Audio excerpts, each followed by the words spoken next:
Hi friends, welcome to Jaya's garden. ஒரு சில உறவுகள் நம்மக்கிட்ட கேட்குறாங்க, கத்திரி வந்து எங்கள் வீட்டில் வந்து காய்க்க மாட்டேங்குது, இல்லைன்னா பூக்குது, இல்லை பூத்துட்டு உதிர்ந்துருது, இல்லை பூவே வரமாட்டுக்கு நெடு நெடுன்னு வளருது, என்ன பண்ணலாம் அப்படின்னு சொல்லி கேட்குறாங்க. அதுக்கான பதில் இந்த வீடியோவில் இருக்குது.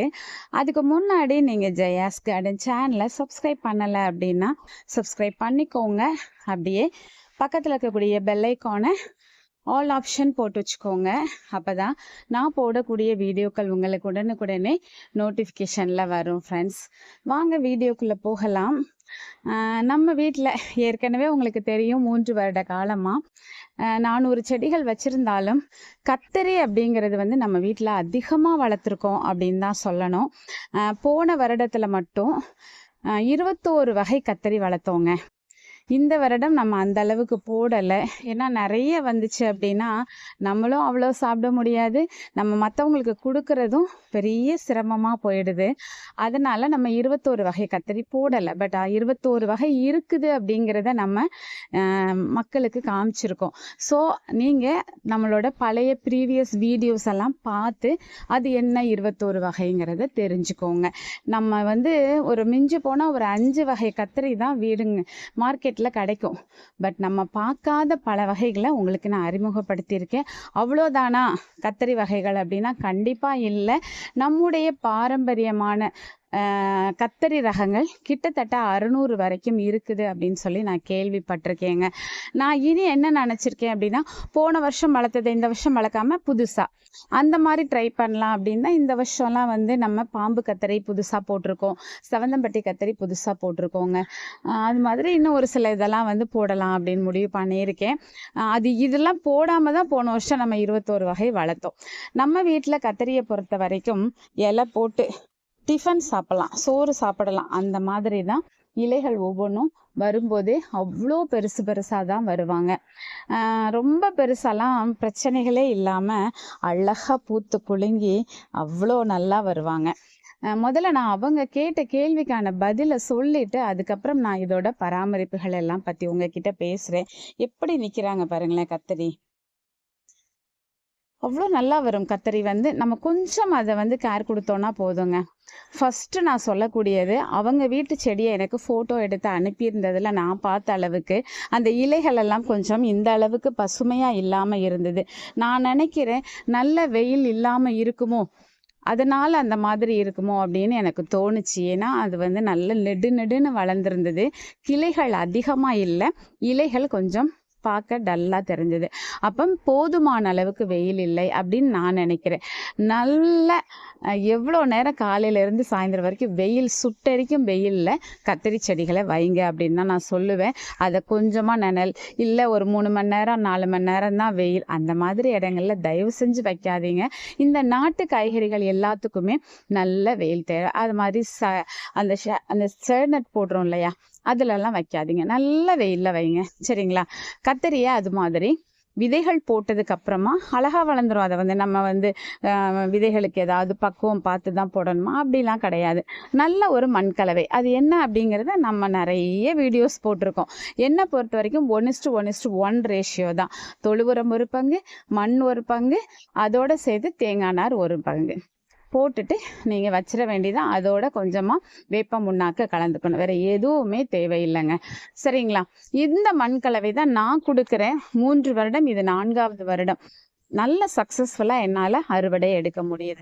ஸோ இது போதும், அது இதுன்னு என்னென்னவோ இருக்கும், எல்லாத்தையும் பயன்படுத்திச்சு அப்புறமா ஐயோ எனக்கு வரலையேன்னு சொல்லி வருத்தப்பட வேண்டாம். இதுவே போதுமானது. காசையும் அதிகம் செலவு பண்ணாமல் அழகாக நம்ம மாடி தோட்டத்தில் அறுவடை எடுக்கலாம். அதுக்கப்புறம் வாரம் வந்து அதுக்கு ஒரு லிக்விட் ஃபெர்டிலைசர் ஆஸ் யூஷுவல் உங்களுக்கு தெரியும். தெரிலனா நம்ம வீடியோஸை பார்த்தீங்கன்னா விதவிதமாக கொடுங்க. ஒரே லிக்விட் ஃபெர்டிலைசராக கொடுக்காம வேறு மாதிரியான லிக்விட் ஃபெர்டிலைசர் கொடுங்க, சரிங்களா? அதுக்கப்புறம் மாதம் ஒரு முறை அதுக்கு வந்து திட உரம் கொடுத்தா போதும். அப்படி கொடுக்கும்போது தாராளமாக கொடுங்க.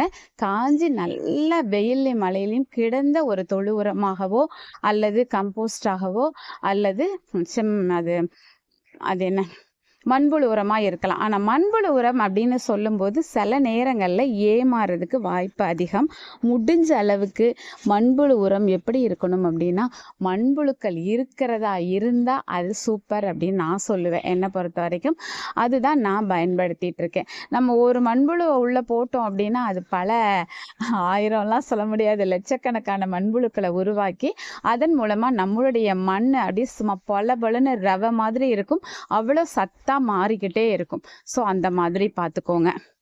மற்றபடி வந்து பூச்சிக்கொல்லிகள்லாம் ரெகுலராக அடிக்கணும், பூச்சி தாக்குதல் ரொம்ப வரும் அப்படிலாம் நினைக்கிறீங்க. வரும் தான், இல்லைன்னு சொல்லலை.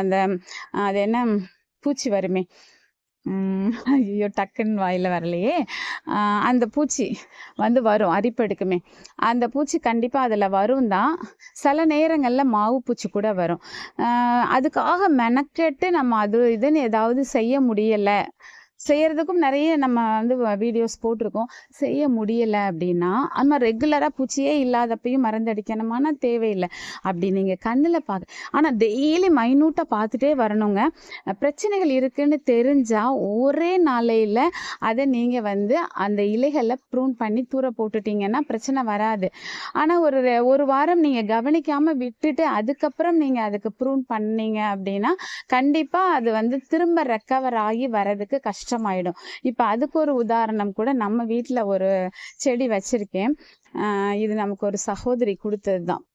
இது என்னன்னா, நான் வந்து இந்த பெயிண்ட் அடிக்கிற அந்த பிஸியில் இது உள்ளே மாட்டிக்கிச்சு, இதை சரியாக கவனிக்க முடியல. அப்போல்லாம் என்னால் எந்த செடியுமே டெய்லி போய் பக்கத்தில் பார்க்குற மாதிரியே இல்லை. கும்பலாக எல்லாத்தையும் வச்சுட்டு பெயிண்ட் அடிக்க ஆரம்பிச்சிட்டோமா, இதில் நிறைய வந்து இது இருந்திருக்குது, ஒயிட்டு, அந்த மாவு பூச்சி இருந்திருக்குது. பிரச்சனை இருந்து 3 மாதம் கழித்து பார்க்குறேன், பிள்ளை பாவம் வாடி வதங்கி ஒன்றுமே இல்லாமல் கதை முடிஞ்சு அப்படிங்கிற சூழ்நிலையில் இருந்தாங்க. அதுக்கப்புறம் கம்ப்ளீட்டாக இலைகளெல்லாம் எடுத்து விட்டுட்டு அவங்கள வச்சிருக்கேன். இப்போ தான் லைட்டாக தழுத்து வந்துட்டு இருக்காங்க. அந்த மாதிரி ஆச்சுன்னா கொஞ்சம் அவங்கள ரொம்ப பராமரிக்கணும், ரொம்ப திணறி தான் அவங்கள பழக்க வைக்க முடியும். அதனால உடனே பார்த்துருங்க. நல்லா டெய்லி தண்ணி ஊற்றும் போது ஒவ்வொருத்தட்டையாக பேசிடுவேன், ஒவ்வொருத்தட்டையாக பிரச்சனைகள் இருந்ததுன்னா பார்த்துடுவேங்க. அந்த மாதிரி பார்க்க தவறணுன்னா தான் பிரச்சனை.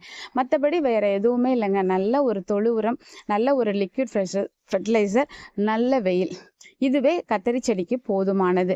வேற எந்த பராமரிப்பும் தேவையில்லை. இதில் நீங்கள் எங்கே வந்து தப்பு பண்ணியிருக்கீங்க அப்படிங்கிறத யோசிச்சுட்டு நீங்கள் வந்து அதுக்கு தகுந்த மாதிரி பார்த்துக்கோங்க. இந்த வீடியோ உங்களுக்கு கத்தரிக்கு போதுமானதாக இருக்கும்னு நம்புகிறேன். இல்லை வேறு ஏதாவது டவுட் இருந்தது அப்படின்னாலும் கண்டிப்பாக நீங்கள் கேளுங்க, நான் அதுக்கான வீடியோ போடுறேன். சக்ஸஸ்ஃபுல்லாக நீங்களும் வந்து அழகாக நீங்கள் அது மாதிரி வந்து இன்னொரு விஷயம் சொல்ல மறந்துட்டேங்க. அடியில் மண் பக்கத்தில் இலைகள் இருந்ததுன்னா ப்ரூன் பண்ணி விடுங்க. அது மாதிரி இலைகள் பழுத்து இருந்துச்சு அப்படின்னா அதையும் ப்ரூன் பண்ணி விடுங்க. இதெல்லாம் மாடி தோட்டத்தில் மஸ்ட்டு நம்ம செய்ய வேண்டியது. ஏன் அப்படின்னா சத்துக்கள் அதுக்கும் சேர்ந்து போய்கிட்டே இருக்கும். ஸோ நம்ம கொடுக்குற சத்து நம்மளோட அந்த தேவைக்கானதாக இருக்கணும் இல்லையா? அதனால இந்த மாதிரியான விஷயங்களை ரொம்ப கவனமாக, இலைகள் வந்து இந்த மாதிரி பழுக்கும் அப்பப்போ, உடனே ப்ரூன் பண்ணி விட்டுறணும். அந்த மாதிரி பார்த்துக்கோங்க.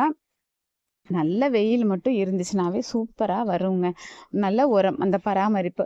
தண்ணி எப்படி கொடுக்கணும் அப்படின்னா, ஒரு நாள் டெய்லி தண்ணி மார்னிங் கொடுக்குறீங்களா அதுவே போதுமானது. தண்ணி தேங்கி நிற்காம பார்த்துக்கோங்க.